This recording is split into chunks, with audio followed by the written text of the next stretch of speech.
All right, I'm the Flat Rate Master, and well, Autel sucks. I've been a big proponent of Autel, but after having two tools, I've owned two, have problems that continually got worse, I'm looking for an alternative, and we're going to talk about that.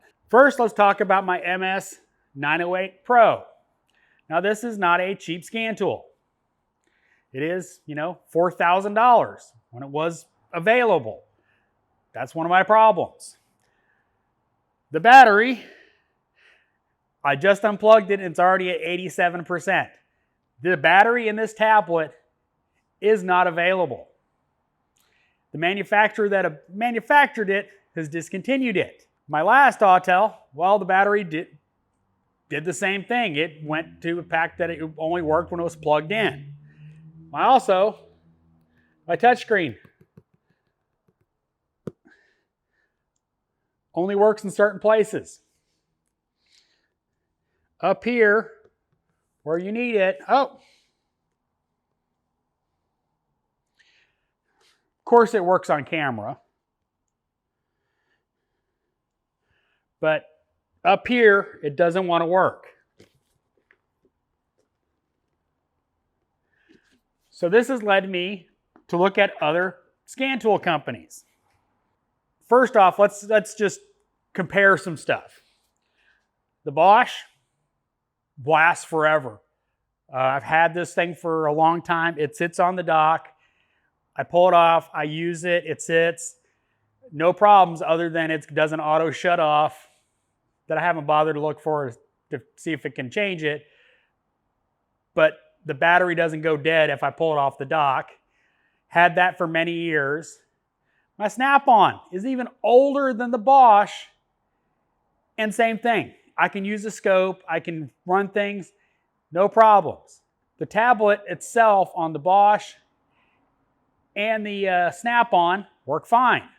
Had some issues with the Snap-on, but one of my problems is Autel uses very cheap hardware and it shows. Scan tool stuff is really good, but their hardware is getting worse and worse. And their service is even worse. 6 months to get a repair on a warranty unit. Think about that.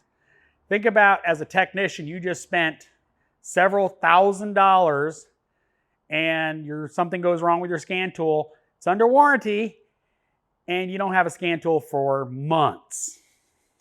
It is the X431 Turbo. It is a smaller form factor. This tablet is built on a Lenovo tablet. Much better hardware than Autel.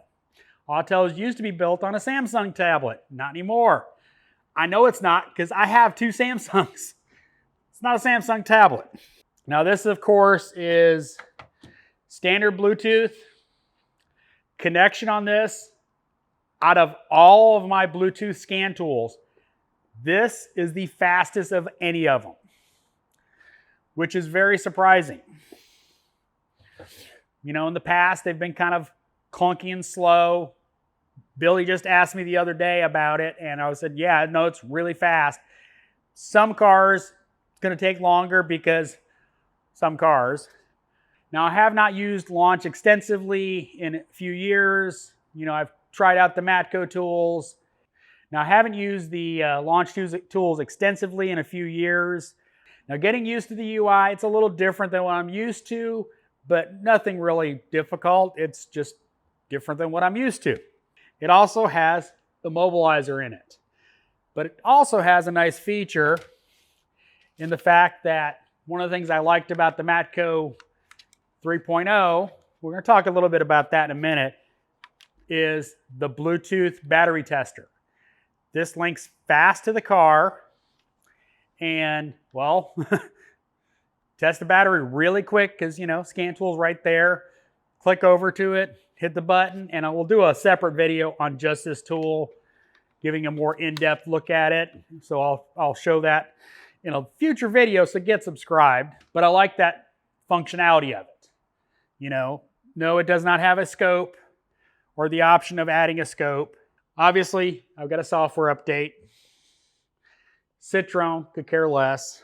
You've got the to tech feature, which allows another tech to log into your tool and look at data. So you got friends that have a launch tool, they can log in and look at your data and help you, diagnose a car. Voltage check, IM readiness, which is very nice if you're doing a drive cycle.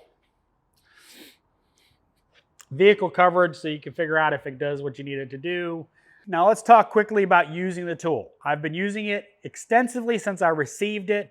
Basically every car I have touched that needed a scan tool hooked to it, be it oil change resets or full diagnostics, all that stuff, it has done every bit of it without a problem.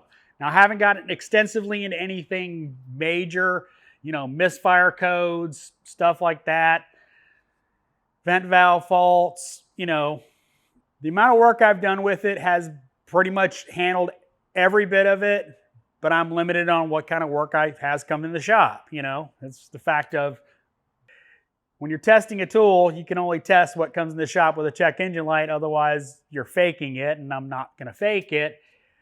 But it's done everything. I have not had to grab a different tool to do anything. It's done all my oil resets, which is more than I can say for Snap-on. It's had all the data I needed for each vehicle.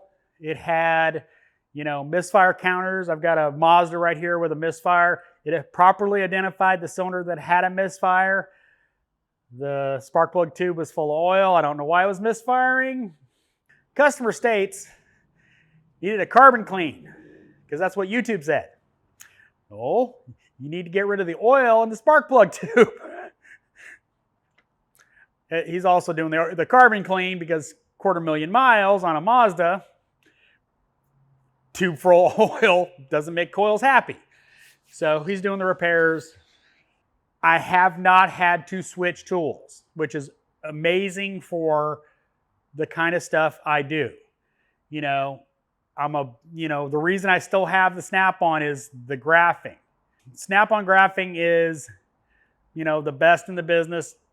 Can't get away from it, but there's nothing wrong with the graphing on this tool. Graphing works great.